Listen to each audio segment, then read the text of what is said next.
Okay, everyone. Good evening. Thank you for joining us. My name is Becky Bolito, and I'm the post-secondary counselor at Vernon Hills High School. Tonight, I invited one of my colleagues at the college level to join us and talk more about her point of view in terms of the college search process. Her name is Myra Sorte. She is the director of Midwest admission at Marist College. And I'm going to give you a little preview of what we're going to cover tonight.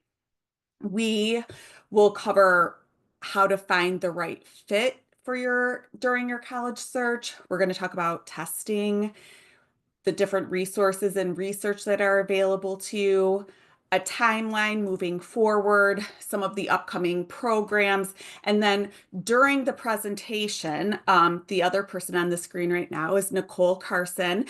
She works in the CRC with me, and she is going to be in the background answering any questions that you throw in to the Q&A. There are some that she may wait to answer and ask us at the end, because there will be a Q&A session. We'll probably give like 10 minutes at the end for any questions that Nicole flags as ones that should be addressed, and then any that get thrown in at the end of the presentation as well.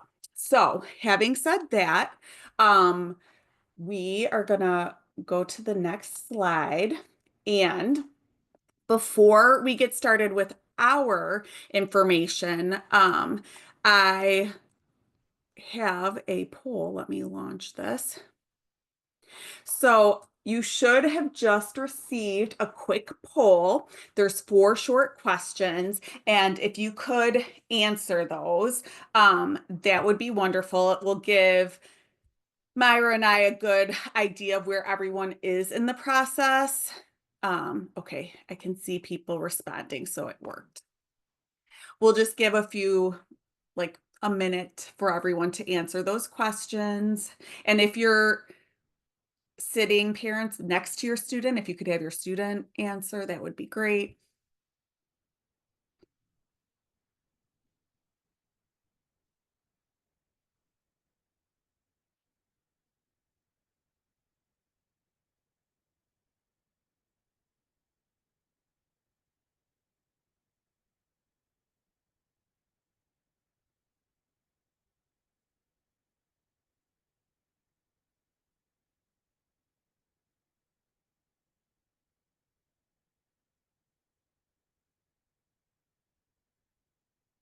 Okie doke.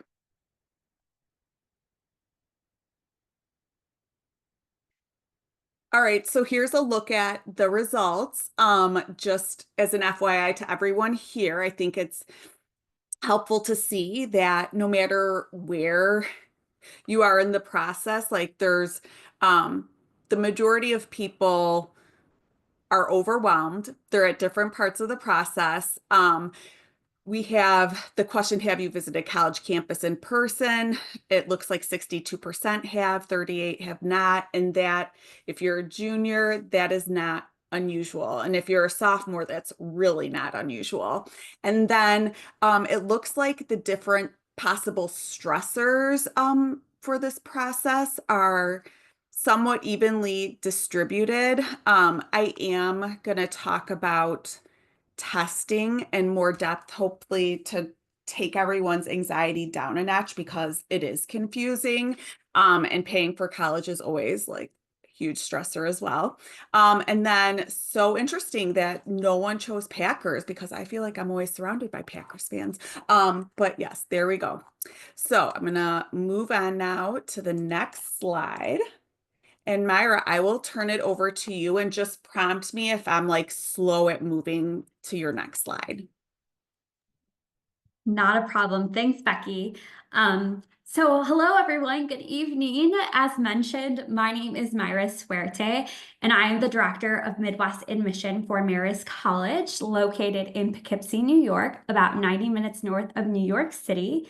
And I am thrilled to be here tonight to share a little bit more about the college search process and where to start. But I just want to make sure that we are all able to see the slides.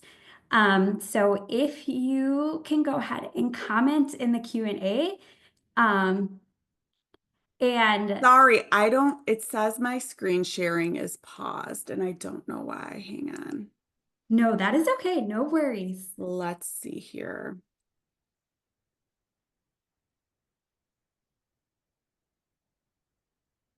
Why is it paused? Thank you for Okay, your I'm going to patience, stop Brendan. and I am going to re-share.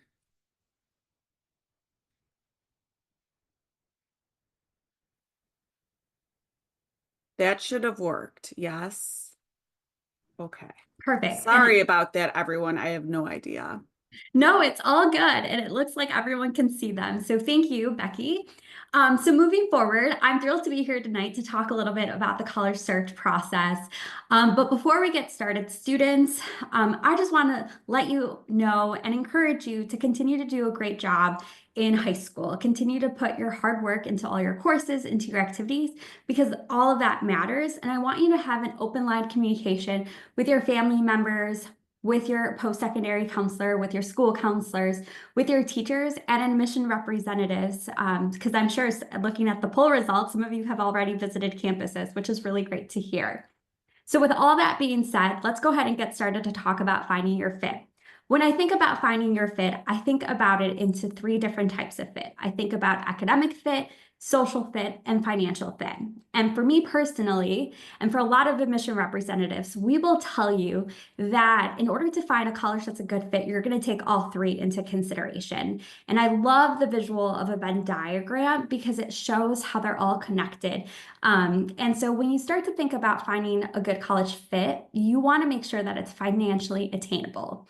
So families, I encourage you to start having those conversations about finances. I know it's not a topic that is fun to talk about, but it is an important one.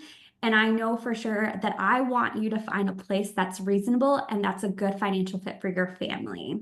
In order to start having those type of conversations, I really would encourage you to look at different institutions' websites, start to see what tuition and fees look like. I'd also encourage you to use a net price calculator, which is a tool that you can use to figure out the net price of what a college is going to cost you. Some of you may have your first child going through the process. Others of you may have maybe your second or third student going through the process. So just know that finances can look very differently year from year. And so it's important to have those conversations with admissions counselors because we're going to walk alongside you every step of the way. And also know too that all of the finances will become clear once you're a senior in high school, once you start to get those financial aid award packages sent to you. When it comes to program of study and the level of rigor, those go hand in hand. Students, some of you may know exactly what you want to study right now, and that's great. Others of you may be undecided, or the term I like to use is multi-interested. You may be interested in a lot of different things. Maybe you enjoy a foreign language. Maybe you enjoy math or the sciences. Whatever academic programs you're interested in, it's important that you choose an institution that has a wide variety. And the reason why I say this is that even though you may know exactly what you want to study, you may come your first semester of freshman year and decide, engineer is maybe not for me. And now I'm considering computer science. And so just keep your options open because college is really the time for you to explore different pathways.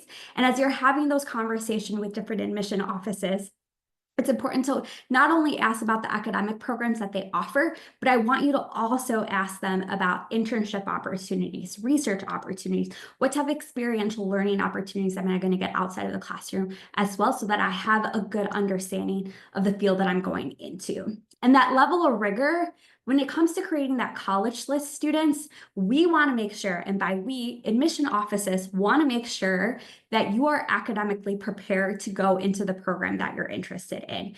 And so we want to make sure that you are doing well in high school and that you've taken the courses to prepare you for whatever pathway you're going into. So when you think about those admission requirements, just know that different programs may require different things. And so, for example, at my institution, we require a portfolio for students who are interested in fashion design, for example. And so if you're a sophomore or junior on this call interested in fashion design, you at least know that Maris requires a portfolio. I should start collecting, putting all my materials together in a portfolio so that come senior year, that's a piece that I will have already ready for my application process. And at the end of the day, you're going to college to be a student first. And so we want to make sure that you're going to be academically challenged in whatever field you decide to go into. And you're probably noticing a trend that I talked a little bit about financial fit and academic fit. So that last piece is that social fit, right? Students, when someone tells you to trust your gut, believe them. You're gonna have that hallmark moment when you step foot on a campus. Maybe you already have, where you have those butterfly feelings. You're like, I can totally picture myself here. I can see myself studying at the library. I can see myself being a student athlete. Those are the things that I want you to pay attention to, because you want to join a community that has a sense of belonging, where you can find a community that makes you feel welcome, but it's also a community that's going to support you socially, emotionally, physically, and want to make sure that you're going to be well prepared professionally for that next step in your life. And you want to choose an institution that values you. This is so important, students. I want you to be your unapologetic self and be genuine in this process, because it's a two-way street, right? You're going to go to an institution, you're going to gain a remarkable college experience, but you want to have an institution that's also going to value you and is going to learn from you so that you matter. And so if there's one takeaway that I want you to get out of this slide, is that any institution will be lucky to have you join their community. And so when you start to create your college list, there's going to be a lot of factors to consider, right? And you'll notice that the factors are categorized in those three different types of fit that I just talked about. It's important for you to know that academic fit, social fit, and financial fit is going to be at the forefront of when you're trying to create this college list, right? And every one of you is going to have different priorities. So as a student, you may value some of these factors more than your best friend, or your factors may be different than what your siblings' factors were. So it's important that you take some time to reflect and figure out what's important to you. So I'm not going to talk about all these factors, but I am going to talk about some that I think are important to talk about. So for example, distance and location. Maybe you're a student who's looking for an institution that's in a rural place or suburban or in an urban place. Maybe you're considering schools that are public, private, technical, or maybe even a community college. Maybe you are someone who wants to stay near to home, or maybe you're someone who wants to go far away. Sorry, parents and guardians. You maybe want to stay in state or out of state. There's so much to think about when you're thinking about distance and location. And as you start to visit these schools, you're going to figure out what's best for you. Size is also another thing to take into consideration. Students, you know you best, and parents, you know your students.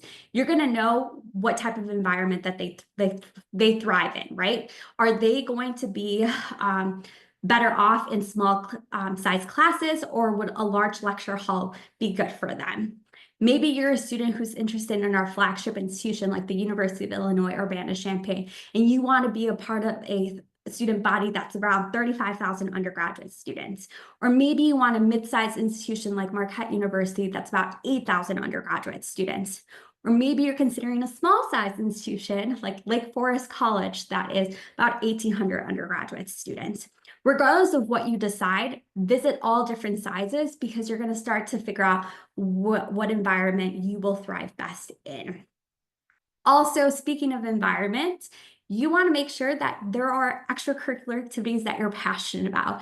Maybe you're someone who's really passionate about community service and you do a lot of community service here in the area, and that's something you want to continue on in college. Make sure you ask your admissions counselor and maybe even current students about the type of community service opportunities that are available. Maybe you're someone who loves to travel like myself and wants to go study abroad and have that global experience.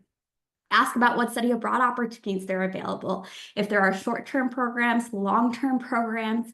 And then I would also just encourage you to start to think about the cost of attendance, right? The cost is probably a big factor for a lot of families. And so it's important for you to have a good understanding of what merit-based scholarships look like, grants and loans, because all of those items are ways to pay for college. And remember that your education is an investment. And so you're going to have, again, admission representatives, your post-secondary counselor, you're going to have a lot of individuals being your cheerleaders along the way to make sure you're not alone. And the best thing about this is that you're already being proactive and starting this college search process early. And so now that you have a better understanding of what finding your fit means, what does it mean to find the right fit for you? You know what type of factors one should be considering. You've visited some colleges. You've already know that maybe testing brings a lot of anxiety to you. So just know that it's important to prioritize what's important to you, like I mentioned, and start to visit those colleges. And a visit looks very differently depending on the institutions you're considering. And there are different types of visits as well. So obviously the first one is to visit, do a general campus tour. You'll probably hear an admissions presentation by an admissions counselor, or maybe have a one-on-one appointment. But you also have the opportunity to shadow a student, to sit in a classroom, to meet with the honors program director, to meet with a coach, to go to a large-scale open house event where you can learn a little bit about everything. There are different types of visits. And I also don't want you to discredit the virtual visit either, because maybe you're interested in a school out in the West Coast and you're unable to fly out there. Take advantage of those virtual campus tours on their websites. Meet with a counselor virtually. Those are the type of visits that I want you to take advantage of.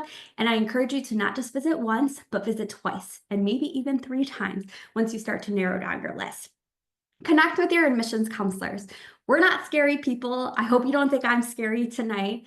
I want you to interact with intention and with purpose. We are your advocates. We are not your golden ticket into the university. You have to work hard to earn your spot into those institutions, but we are there to help guide you along the way, to make sure that you are in a good place when you are applying to our institutions, right?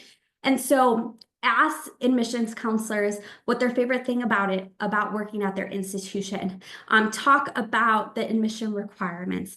Talk about random questions like what are your campus traditions? What did you students do for fun in the area? So those are all the type of questions that you should start connecting us about. And we're available not only in the admissions offices at our institutions, but we come to your high school to do visits. You'll see us on School Links, which I know Mrs. Bolito will talk about in a little bit. We go to college fairs. You can come to our tables and talk to us. So just know that we're human too, and we were in this process, just how you're exploring the process. And then decide what's important to you. Reflection is hard. And so sometimes you don't want to journal what's important to you, but maybe reflection for you means going on a run, going on a walk. Maybe it's playing video games and thinking about college while playing video games. Whatever that may be, just take some time to really prioritize your values, and because you want to make sure that your values align with whatever institution you're deciding on. And trust me, it's going to help you when creating that list. And so research is so crucial. And so it's important for you to start that research now. A lot of you have already, which is really great. And research is not just researching colleges' websites, students. It's using other resources too, that Mrs. Bolito will talk about in a little bit, but definitely take advantage of getting to know the institutions that you're interested in, because it's going to help you create that list and it's going to help you narrow down that list at the end of the day.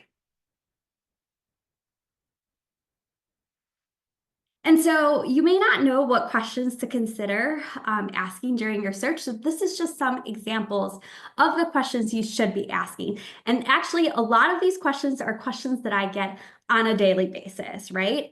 Sometimes I have students call me and ask these questions. Sometimes I have students asking me these questions at high school visits or at college fairs, or when they're visiting campus. It's important to know too that your questions are going to change as you go through the process, the longer you're in the college search process, right? These a lot of general introductory questions to start to get an idea of what campus life is like. Also, kind of considering what the averages are for the incoming class, you'll notice that one of the questions is as simple as what is your ACT or SAT score you're looking for, right? So these are the type of questions that are going to start to develop your lists, because at the end of the day, I don't want you to create a list of like 30 schools. You're going to narrow it down, but in order to narrow it down, you're going to have to get responses to some of these questions. And I want you to remind yourself to be kind to yourself, control what you can control, because this process does get overwhelming. Well, I hear it's overwhelming from students, but it doesn't have to be students. There are some fun and rewarding parts to this process too. I still remember the day that when I got my first admission decision letter in the mail, and I want you to be just as excited about receiving your first admission decision letter as when you start to begin writing your essay. So there's just a lot of things in this process that take your time and just know that you're not alone. You have teachers, an awesome post-secondary counselor, as well as school counselors and your family members too. They're here to help you guide you along the way. Thanks, Myra. That was super helpful. I was taking notes.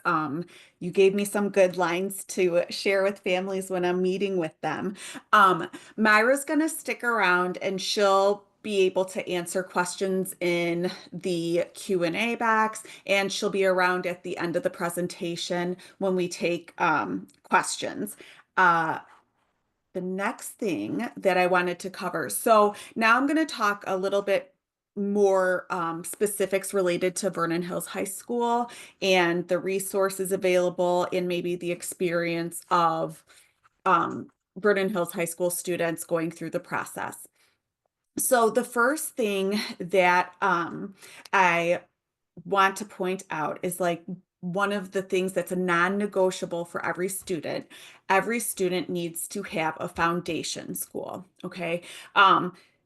We don't refer to this school as a safety school just because like safety has, a less than connotation. And ideally, you want your foundation school to be somewhere that you would be really happy at, right? If you can't find a foundation school that you think you would enjoy being at, then that's a good sign that you and I should talk. And there are a lot of options for students because of the financial piece. A lot of students at Vernon Hills will have either CLC or another community college as their foundation school, or perhaps one of the in-state public schools, or maybe a private school where they know they would qualify for a very large scholarship. So, um, this is a very important one to have, and sometimes it's the easiest one for students to identify, but for other students, they come back senior year and are like, I have a list, I'm just missing the foundation school, and that needs to be a priority. So we talk about that right away. When we talk about a college list and what makes a healthy college list, I would say it could consist of one school to nine schools. That's kind of the range that I recommend. If a student has just one school on their list and they love the school and they know they're going to be accepted and financially the family's comfortable with it, that's fine by me. There's no reason students need to feel that they have to have a super long list. I will say though, once you start getting over nine applications, the process becomes a lot more cumbersome, a lot more expensive, and there's just a lot more room for error when you're having to do all of those applications and make sure different materials are sent to all different schools with all different deadlines. None of the college application process is standardized.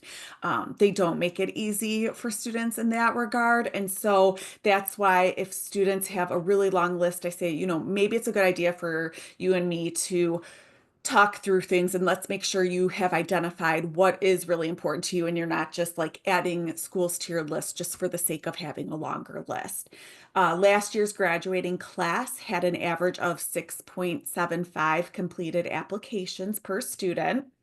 Um, and like I said in the last slide, your list must include at least one foundation school, and then it can include several probable schools. You may also see those referred to as target schools, and then several reach schools. But again, if you don't have an interest in any of the reach schools or schools that would be reached to, there's nothing saying that you have to apply to a reach school just for the sake of applying and seeing what happens. Okay, so a few things. One, um, testing is the source of a lot of stress, especially for juniors. There is a lot of information to know, and it's ever changing. It has changed so much since 2020. We have a wonderful relationship with Compass Education Group, and Maddie Steiner and Eric Anderson from Compass Group are going to be doing a presentation explaining in layman's terms some of the differences between the SAT and ACT, and maybe what a good testing preparation plan would be. Um, and I think people leave their presentation usually feeling more assured and less anxious about all of these different things you hear about super scoring and digital ACT versus paper ACT. So I want to have you save the date for that. It's a great webinar that they present yearly, and every year there's new information that they share with us. Um, in terms of juniors, you may have taken, not every junior had to take the PSAT in October, but if you did, you can find those scores, you probably know, in your College Board account. On Thursday, April 10th, every junior is going to be taking the ACT. For the first time in many, many years, the state of Illinois' test is going to be ACT rather than SAT in the spring, and it is a graduation requirement. Even if you plan on taking an ACT on your own, you have to sit for it on the state testing day. It's held at Vernon Hills. We take care of registering all of the students. So there's nothing that students or parents need to do. You're automatically registered. And then on the slide at the bottom, I link to the test date info for both the SAT and ACT for the weekend dates. Those are considered national test dates. And I will just throw out there that if you know students that you want to take a test like in the future, I would look and see what's available to register for now and register early because testing sites are filling up filling up quickly. And sometimes students are having to drive pretty far in order to get that testing spot. So just a heads up on that. Um, Here's some tips. All right. So you want to prepare for the state ACT, which is, like I said, on April 10th. The best news is that the best preparation that you get for standardized tests is through the Vernon Hills High School curriculum. That material is designed to prepare you for the SAT and ACT. Um, there are free prep sites. There's free ACT prep, which this slide will link to. And same with SAT, there's Khan Academy. Colleges have no preference for which test students take. And students only have to send one or the other. We suggest, and the Compass Education Group suggests, that students try both assessments.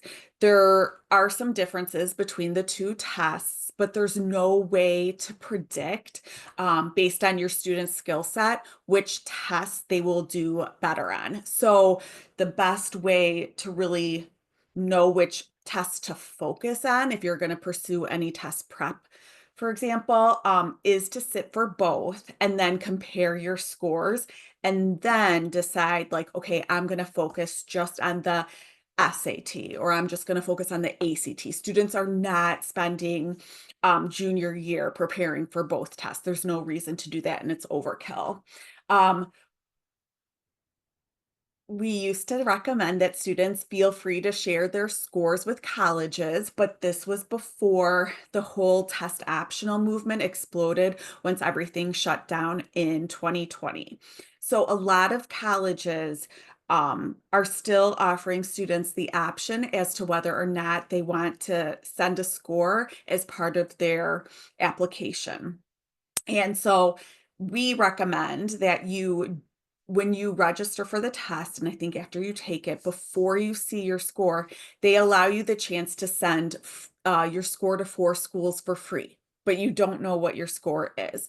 So we recommend not listing any colleges to receive your scores until you see them, because there's a good chance many students take advantage of test optional, meaning they opt not to send their test scores to colleges that don't require them.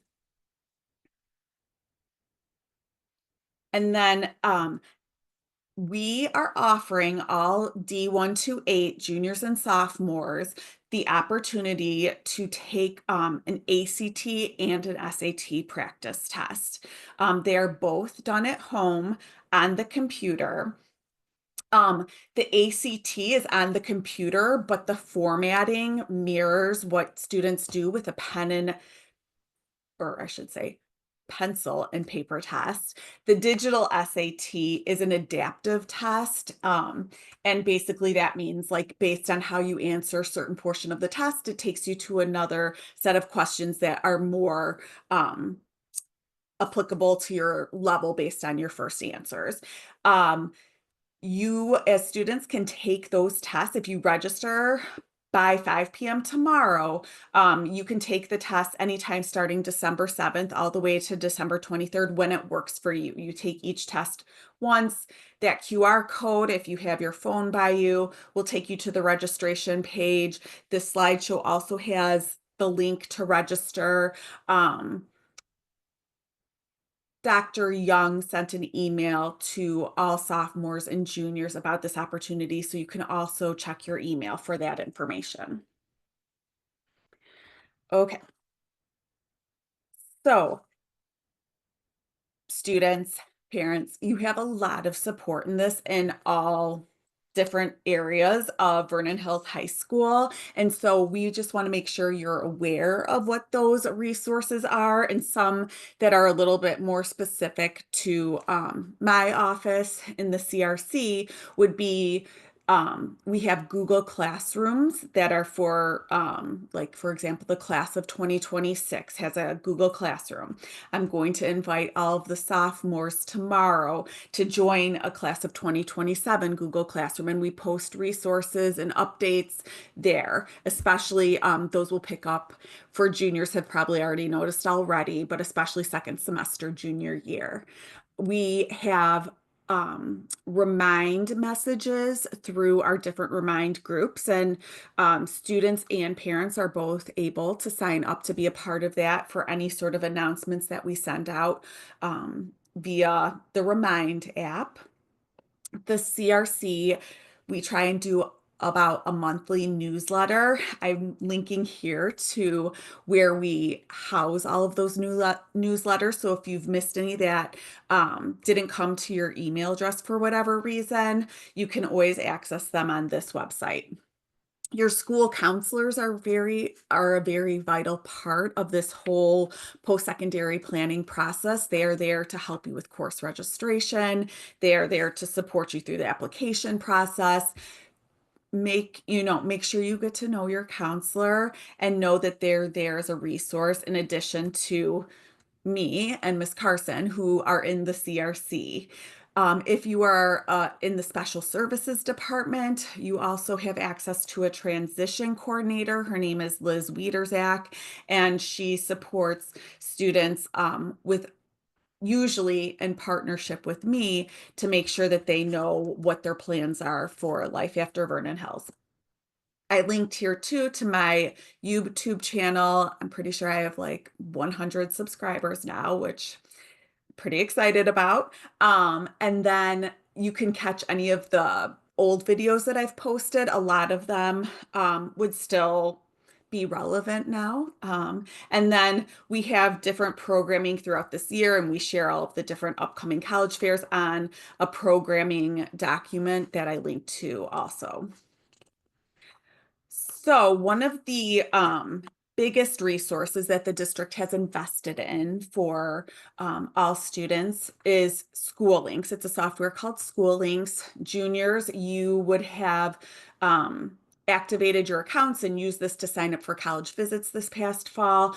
But basically, School Links is your hub for a lot of college and career planning. And I just wanted to point out for anyone on this call that they're doing a webinar on School Links designed for like the parent slash guardian view. Parents and guardians are able to have School Links accounts that are linked with your students. And so that's going to be next week, December 10th from 6:30 to 7:30. And again, I will be sending out this slideshow, so you'll have access to all these links. One of the best features or most popular features, I would say, of scattergrams is the fact that it houses, School Links houses application historical data. So students from Vernon Hills High School who have graduated, you are able to see a graph. For example, here I have, this is called a scattergram, and every plot point on that graph is a graduate of Vernon Hills High School. They are put on the graph based on GPA and test score and whether or not they were accepted or denied or perhaps waitlisted. That is coded in the color. So on the example on the left, you can see that you can toggle between school data and district data. This is a lot more valuable than just an average profile that you would see on a college's website because colleges review applicants within the context of their high school. So the fact that we have this information about Vernon Hills high school students who have had access to the same curriculum, whose GPA works on the same scale, this is the best place for students you to see, where you fall on this graph. Are you surrounded by a lot of green? Then you can probably think like, okay, I think this is a good like target school for me. If you find yourself more on the border between red and green, you'll know that it might be a little bit more of a reach school for you.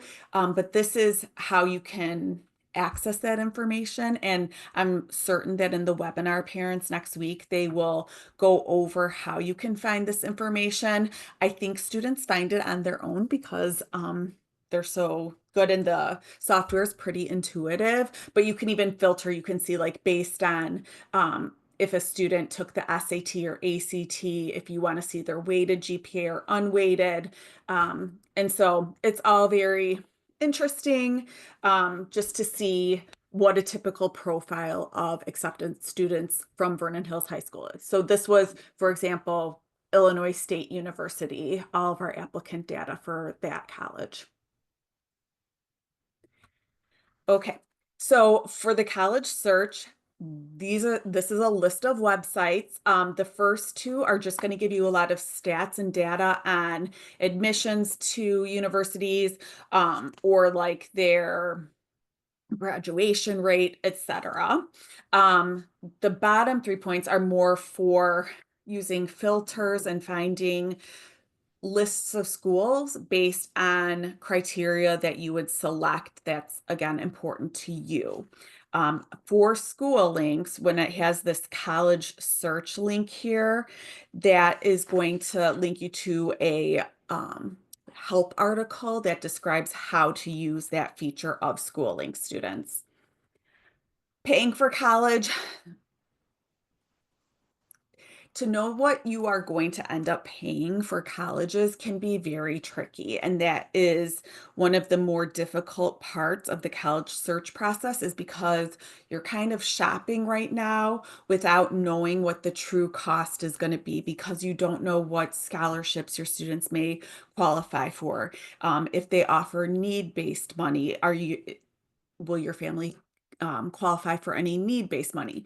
The best tool that we have for predicting the true cost of a college is what's called a net price calculator. And every college is mandated to have a net price calculator on their websites.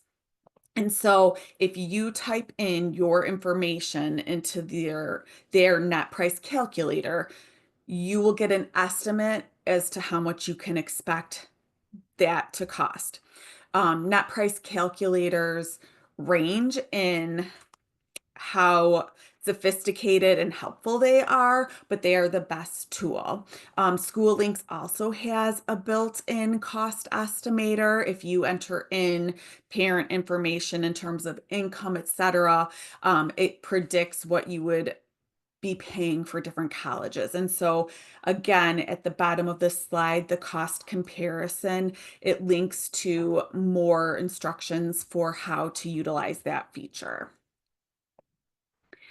And then career exploration. Students, it is very common to have no idea what you want to major in college. Okay. And I loved Myra saying that instead of calling it undecided, it's more like being multi-interested, which is a great way of looking at it. A lot of students who are applying to college senior year are not willing to narrow themselves down to just one program of study because they have so many interests, and they want a little more time to figure out where their passions truly lie before committing to a major. And even students that declare majors are often switching them once or twice or even more once they're at college. However, part of your job right now is not to stress about what am I going to be for the rest of my life. Like I don't know what I'm good at or what I want to do.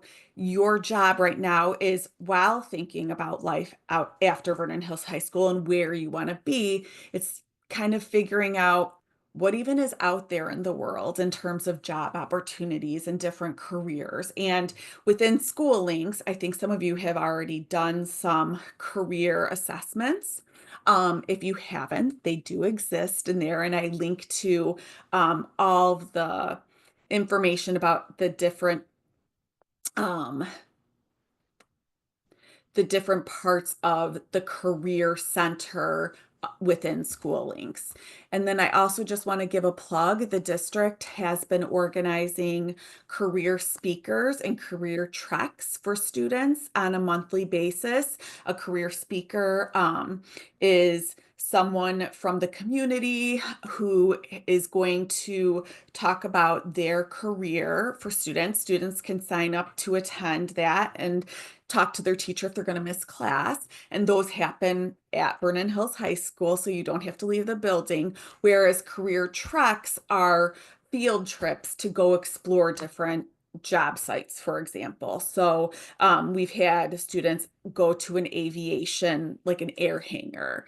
Earlier this year, we had students who went on a career trek to Empire Beauty Schools. So students, keep reading your email, or start reading your email, and just know that those are happening. And if you ever have any questions about them, you can absolutely talk to your counselor or stop by the CRC anytime. Okay, let's talk about a timeline. So, for any sophomores that are on this call, this is a preview, right? You are way ahead of schedule. I have sophomores in high school myself, and um, they have not been thinking about any of this, let me assure you. So, this is a preview for sophomores and then juniors. Even if now is the first time you're thinking about what life's going to look like after you graduate BHHS, that's totally fine. You are right on schedule. You have a lot of time to do your research and create your list. So, second semester, you are going to pick out your courses individually with your counselor. And that's just to make sure that you take everything you need, not just to graduate high school, but to make sure that you have the requirements that the colleges expect students to have. And they've been checking this for you every year, but especially heading into senior year, picking out those classes is important. Two things I want to point out. Uh, any of the University of California, they're the public schools or the Cal State schools, they currently have a fine arts requirement where students have to take 1 year of a fine arts, and that is not a requirement in the state of Illinois. And so, students who are interested in some of those schools, senior year could be your last chance to fit in that year of a fine arts. So, just be aware of that. And then with world language, the requirements range drastically from school to school. Um, for University of Illinois, for example, you have to have 2 years of a world language. So if you're in Spanish 2, that would count as 2 years. Even if you're in Spanish 2 as a freshman, that's considered 2 years of Spanish. Um, they prefer 4 years because if you take 4 years in high school, then you don't have to take it at all once on campus at University of Illinois. And that's just a school that we have a lot of kids apply to and attend, and they are very firm with that requirement. Um, Illinois State University requires 2 years, but that can be subbed out with different fine arts options. So that would be something to like start investigating. Usually, if you have 2 years of a language, you're pretty safe for admission. It's just would more years in high school get you out of anything in terms of taking language classes at the college level? That's what you want to investigate also. Um, you should come up with a testing timeline. I would say it'd be good to sit down and if you have not taken the ACT or SAT juniors, like that's completely fine. Those tests are normed for the spring of junior year. But like I said, the registration can fill up quickly. You are guaranteed to sit for the ACT in April at school. But if you want to, most kids take it more than once just to see if they improve their scores. If you want to take it another time, you really should start looking at the upcoming test dates and like what will work with your schedule. For the college visit piece, I know it's super difficult with family schedules to find time where you can actually go and visit a college. So I love that Myra said, take advantage of the virtual visits. Sometimes the colleges will offer like virtual info sessions that are very specific to a certain department. Those are really interesting if your student does know what they want to study.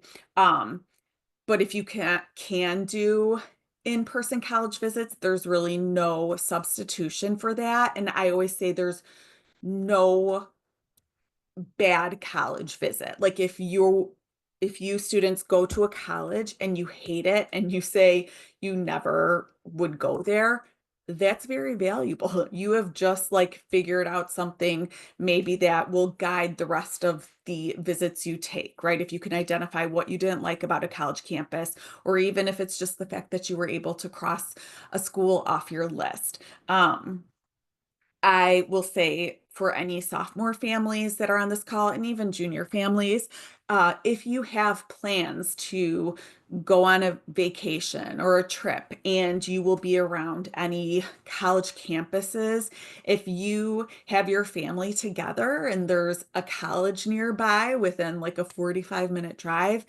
even if your student would have no interest in actually attending that college, it can be a good chance for families to see what a college campus looks like. If you take the official tour, hear the kind of information that they share, and every college visit should inform like your process along the way. And I know a lot of people, a lot of families will ask me, well, we've heard like you have to go when students are on campus, but the summer's really the only time we have time to do it.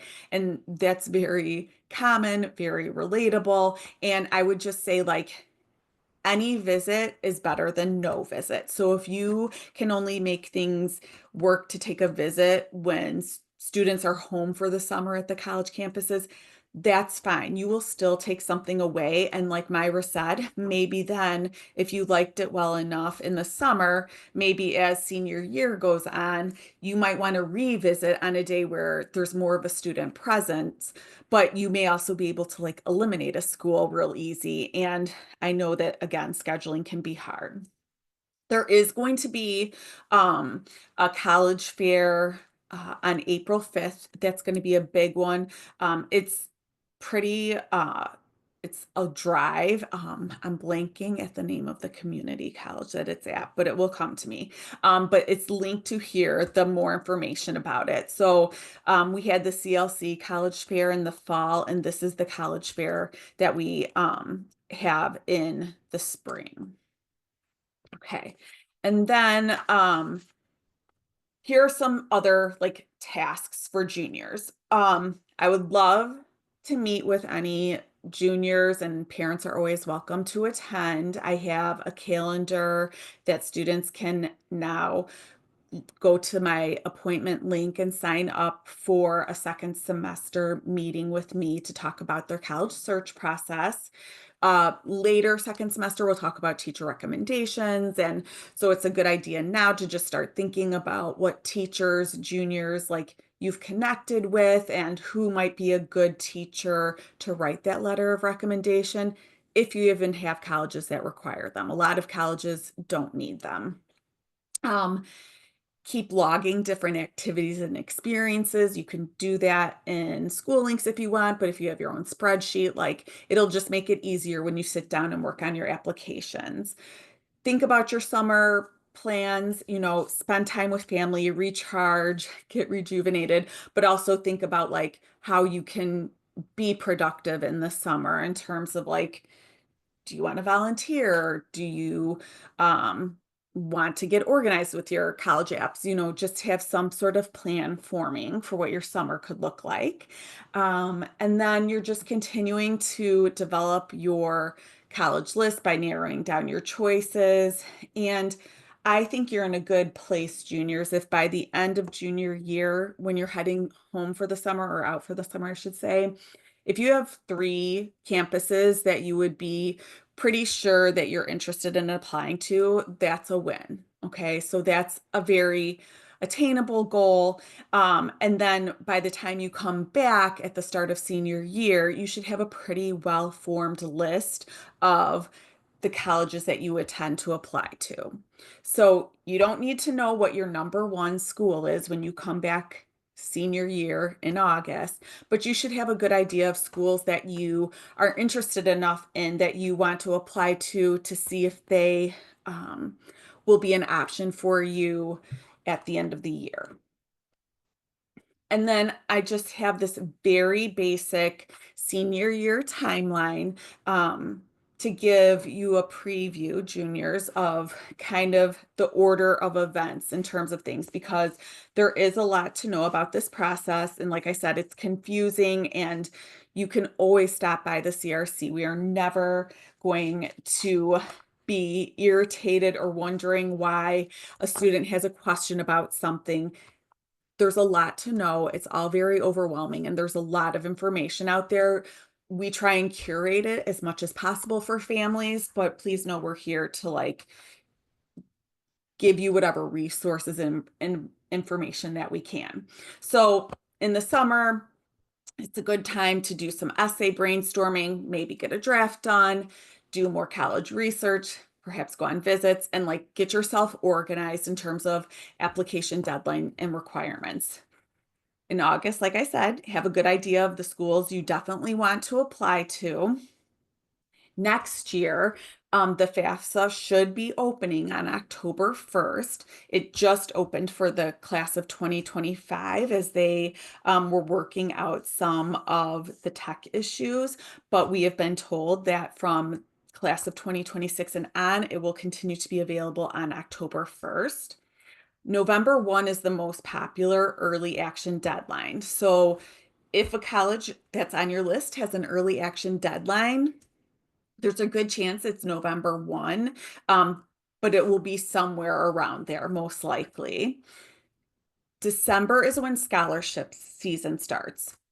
Like we talked about, um, the financial piece of this is huge and important and stressful. And so students come back senior year and they want to know about scholarships. And the fact of the matter is, the most scholarship money that students get, when you hear of students saying, like, oh, I got $10,000 from this college, like per year that I'm there. Those scholarships are generally coming from the colleges themselves. And a lot of times, applying to the college is the first step, and in some cases, the only step in applying for those scholarships. So when students come back in the fall, the focus is really working on applications, and then it kind of transitions once we get past that early action deadline.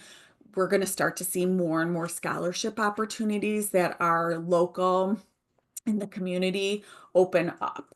Um, and then from December to March, April, that's a wide range, I understand. Each college will have a different date that they're able to release financial aid award letters, which is basically the piece of information you need to know for how much money you're getting as scholarships versus loans, and what you're virtually on the hook for each college. And then May 1 is what's called the National Candidate Reply Date, or otherwise known as Decision Day. And so senior, you have all of senior year. Yes, you come back senior year and know where you want to apply, but you have the rest of senior year to sort out like which schools you're most interested in. So you still have time to do research. You obviously will be getting a big piece of info with the financial aid award letters. It's May 1 is that date where you're going to have made your decision as to which college you're attending. Okay. I'm out of breath. I need a little drink. So we're gonna do any Q&A now. Myra, Nicole, if you wanna sign back or on, yes. And anyone participating that has questions, go ahead and throw those in the Q&A. Nicole, are there any questions that we should address, like I for think the that good of the whole? the two things I would talk about, one we mentioned after this question was asked, but just to reiterate, this slide deck and a copy of the recording will go out as soon as it's available. The only time sensitive thing to register for by tomorrow was the practice ACT and SAT, and your students all got that registration link by email. And Yeah. then the And other I question, will try and I'll actually try and email all sophomores and juniors. I know 100% I will not have the recording, but as long as you don't mind being spammed by me and getting multiple emails, tomorrow I'll send parents and students. I can send you the link to my slideshow, which will include the link to the practice test registration. I really, really recommend taking advantage of that. It's like so convenient, and students, it's never going to seem like a fun thing to do, but it's good to have those comparison points. and the other question was also about testing, and it was about whether there's a limit to how many tests a student can take. And although the answer to that is no, I think we would all say that after a certain amount of times, if a score is stabilizing, not improving, or going down, it's not a great idea for the student to keep taking those tests. And for many schools that are test optional, they may have a GPA, automatic scholarship based on GPA. And at that point, it would be much more beneficial for the student to focus on their classes and their grades and maintaining that rather than continually take a test if they aren't seeing improvement. And I think you could add to that, Becky and Mara. Yeah. Yeah, the testing can be very demoralizing. And one of the lines that I like best from Compass Education Group is that test prep and testing in general is designed to be a sprint, not a marathon. So you set your time frame, how many tests you want to take. I believe research shows that after you take like once you sit for it 3 different times, it's pretty rare for the score to go up significantly. And at a certain point, students, I think your time is better spent doing other things you're passionate about, building your resume. You know, you're much more than just a test score. And I will also say there is the occasional college, it's very rare, but it happens that they want copies of every single score report of each test you've taken. So that's just a little heads up on that. So Another question was, can you go back to the slide that shows the remind information for both juniors and sophomores? How to, yes. while you're doing that, there was a question about how students get to their school links login. Students know how to do that through their class links function in their Chromebooks. Once they get to their class links, there is the school links logo, and that's how they log in. It automatically logs them in through their school Google account. Another question was, how many recommendation letters does the student need for their applications, and from whom? Great question. In terms of the Remind, if you have the Remind app, you can just type in the code that follows the class of 2026 or class of 2027 and enter that. And when you click to join a class, within the slide, if you click on the link to like the class of 2026, it's going to take you to the page where you can sign up and join that code. And then for juniors also, like they can, once they get to the school links sign in page, they can use their Google sign in to access it. So it's not a separate password. It's just whatever password they have for their school email.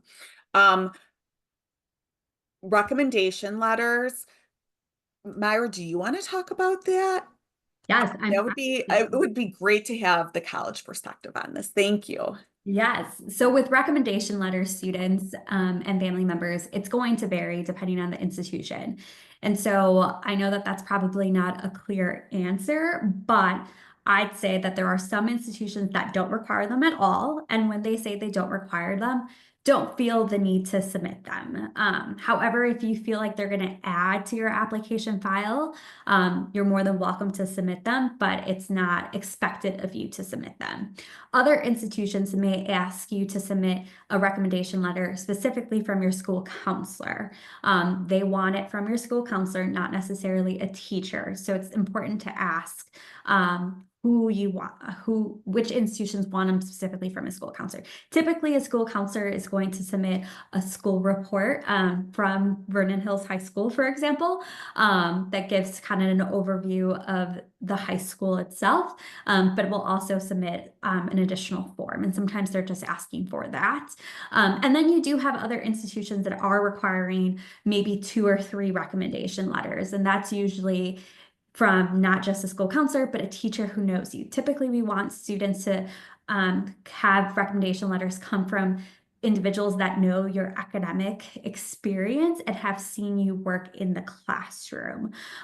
Yes, we do appreciate recommendation letters from like coaches, or maybe you do some community service in the area, or you intern somewhere.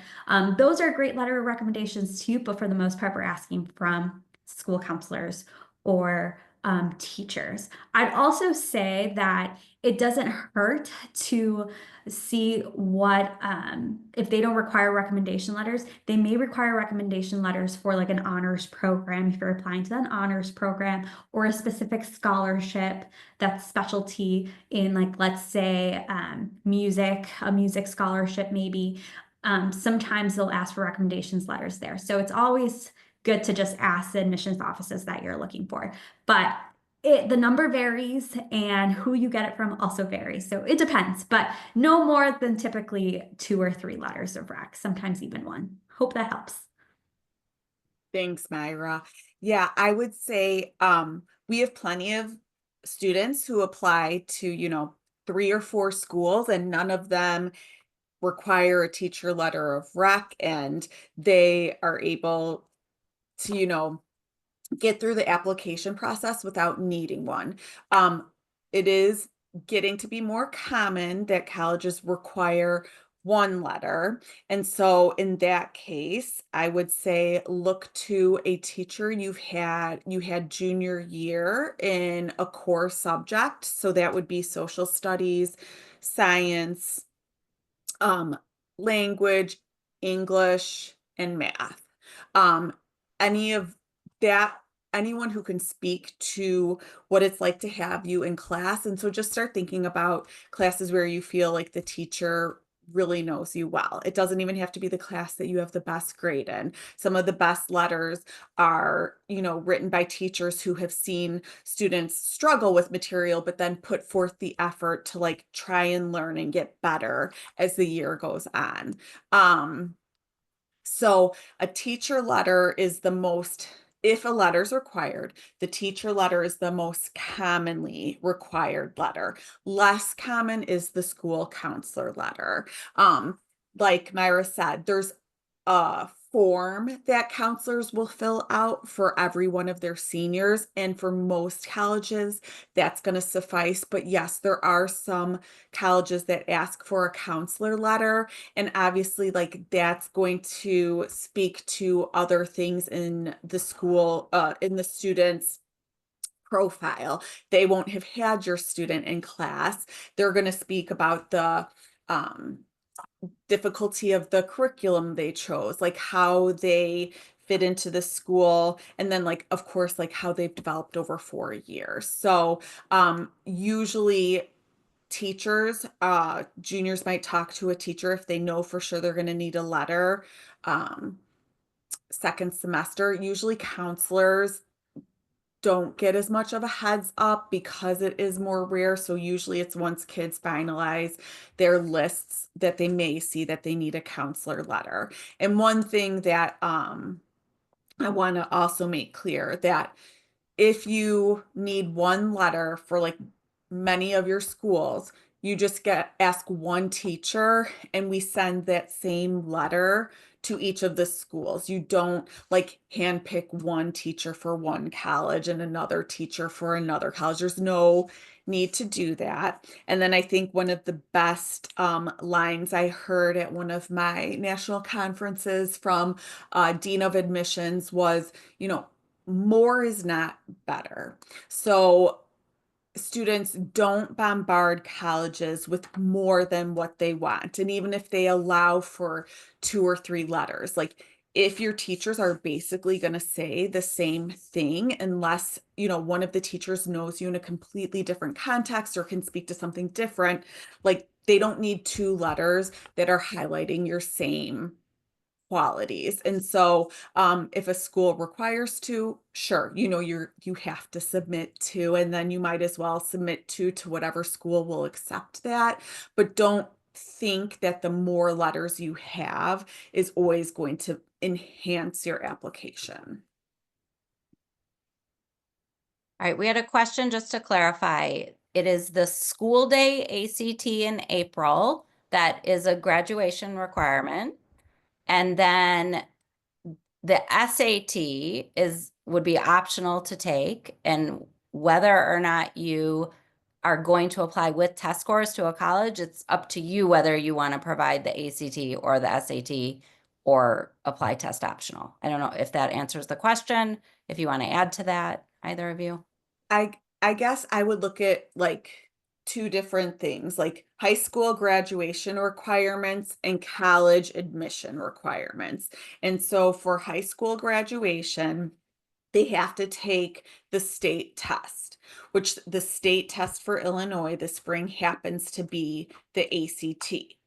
Now, when they're looking at applying to colleges, some colleges may require a test score. In that case, the college is not going to have a preference as to whether or not it's an ACT or SAT. And students can use the ACT score that they took on the state testing day, but they could also send an SAT if they had a higher SAT score that they took on a weekend, or even a different ACT test from a different date. Oh, Myra helped me out here too. The college fair that's in the spring is going to be at Moraine Valley Community College. Thanks, Myra. I've heard it a million times and just totally blanked. You're It's welcome. about an hour drive from here, close to Oak Lawn. Come visit me. I will be there. Any other questions?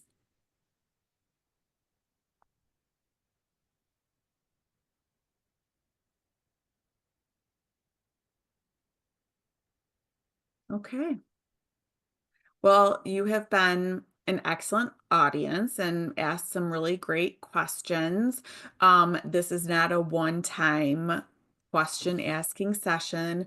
We are more than happy to answer questions as they come up. Students, we really want to hear from you with those questions, and we love when students pop by the CRC. And I think, like Myra hopefully communicated to you, it's also a great chance, students, for you to assert some of your independence and growing maturity, to reach out to the college admission reps who love when they can help students. And so don't be afraid to communicate not only with your high school resources, but your college resources.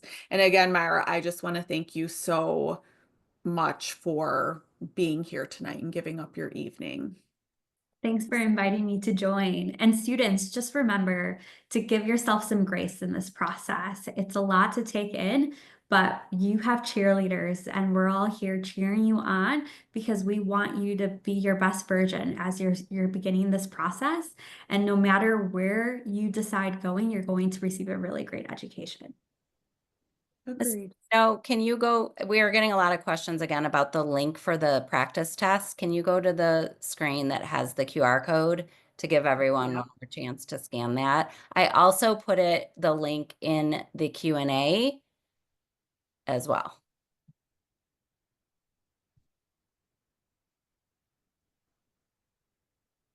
All right. Yeah, and like I said, I'll make sure tomorrow morning, if nothing else, to send an email to all sophomores and juniors with a note that the deadline was extended to 5 p.m. tomorrow. So be on the lookout for that.